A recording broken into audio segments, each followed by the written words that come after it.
ভিডিওতে আমি কখনোই আবেগ দেখাই না, অতিরিক্ত ইমোশনাল কথাবার্তাও বলি না। তবে আজকে কেন জানি না কিছু কথা বলতে ইচ্ছা করছে। আমার বিয়ের পর এই ছেলেটাকে কত মানুষ কতভাবে কথা শোনাইছে সে নাকি ঘর জামাই। কারণ হচ্ছে আমি আমার বাবা মায়ের একমাত্র মেয়ে, আর বিয়ের পর কয়েকদিন আমি বাবার বাড়িতেই ছিলাম। তবে দেখো, যে ছেলেটাকে তোমরা ঘর জামাই বলতা, সেই ছেলেটা এখন 2 মাসেও একদিন শ্বশুর বাড়িতে যেতে পারে না। সোশ্যাল মিডিয়াতে ভিডিও বানানোর জন্য কত মানুষ কতভাবে কত কথাই বলে ফেলে। যদিও আমি এসব কিছুই মনে করি না, কারণ আমার ভালোবাসার মানুষের অভাব নাই, আলহামদুলিল্লাহ। আজকে আমি আমার বাবার বাড়িতে যাচ্ছি, ব্যাগ পোটলা গুছিয়ে নিয়ে যাচ্ছি। সারাদিনে সব কাজ শেষ করেছি, আর ঠিক সন্ধ্যার দিকে বের হয়ে গেলাম। ওয়েদার দেখে হয়তো বুঝতে পারতেছো একদম অন্ধকার নেমেই আসছে। আর আজকে তো শুধু আমি যাচ্ছি না, আমার শ্বশুর, আমার ননদ সবাই যাচ্ছে। শুধু আমার শাশুড়ি বাড়িতে থাকবে, নয়তো বাড়িটা একদম ফাঁকা হয়ে যাবে। একদিকে বাবা মার একমাত্র মেয়ে আমি, আর একদিকে বাড়ির একমাত্র ছেলের বউ আমি। তবে মেয়েদের বিয়ের পরে শ্বশুর বাড়িটাই বেশি আপন হয়ে যায়, বাবার বাড়ি যাওয়ার সময়ই হয়ে ওঠে না। আজকে যে সবাই মিলে ঘুরতে বেড়াতে যাচ্ছি, আসলে তেমন না। আমার শ্বশুর আব্বু কয়েকদিন যাবত একটু অসুস্থ,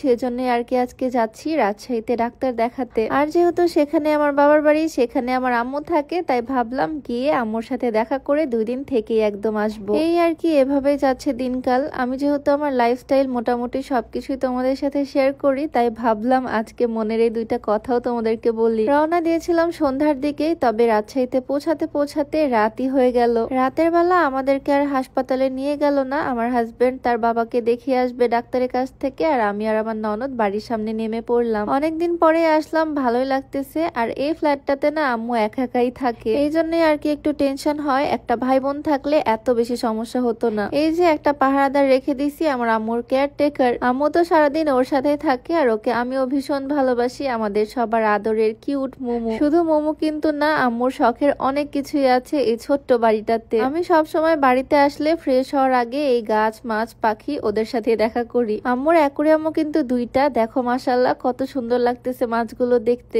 এই অ্যাকুরিয়ামটা তো পুরো পুকুরের মতো হয়ে গেছে, শ্যাওলা ভরে গেছে একদম। বাড়িতে আসার পর আমার মনে পড়লো আমি তো আমার ইম্পর্টেন্ট একটা জিনিস আনতেই ভুলে গেছি। আমি রেগুলার সকালবেলা স্লিমিং টি খাই। 2 দিন যেহেতু এখানে থাকবো, চা কিভাবে খাবো সেইটাই চিন্তা করতেছি। আমার প্রায় ভিডিওতেই আমি এই স্লিমিং টিটা দেখাই। অনেকে আমাকে জিজ্ঞেস করো এটা কোথা থেকে নিয়েছি। এই স্লিমিং টি তোমরা বিউটি বাই লিম ফেসবুক পেজ থেকে পেয়ে যাবা। পেজটা ডেসক্রিপশনে মেনশন করে দিব, নাম্বারটাও স্ক্রিনে দিয়ে দেওয়া থাকবে। এটা মূলত শরীরের অতিরিক্ত মেদ চর্বি কমাতে হেল্প করবে, ওজনটাকে কমিয়ে আনবে, সাথে গ্যাস্ট্রিকের সমস্যাটাকেও দূর করবে ইনশাআল্লাহ। যাই হোক, এই হচ্ছে আমার সেই শান্তির জায়গা, যেখানে আজ রাতে একটা শান্তির ঘুম দিব। এই জিনিসগুলো আমার আম্মু আমাকে বের করে দিল। আমি তো দেখে পুরাই অবাক। আমার আম্মু নিজ হাতে এই চুড়িগুলো বানাইছে। আসলে আম্মুর দিন সারাদিন খুবই বোরিং যায় একা, তাই এগুলোই আর কি করে একটু খুটখাট করে। তবে চুড়িগুলো কিন্তু খুব সুন্দর হয়েছে, তাই না? উল সুতা পেঁচিয়ে কি সুন্দর করে বানিয়ে দিছে আমাকে চুড়িগুলো। শাড়ির সাথে পরবো আমি। আমার রুমের সাথে সুন্দর একটা বেলকনি আছে। দিনের বেলা অন্য কোনো ভিডিওতে তোমাদেরকে দেখাবো, রাতে ঠিক সৌন্দর্যটা বোঝা যাচ্ছে না। প্রচুর ক্ষুধা লাগছে, তাই চলে আসলাম কি কি রান্না হয়েছে দেখতে। এখন একটু খাওয়া দাওয়া করে নিব।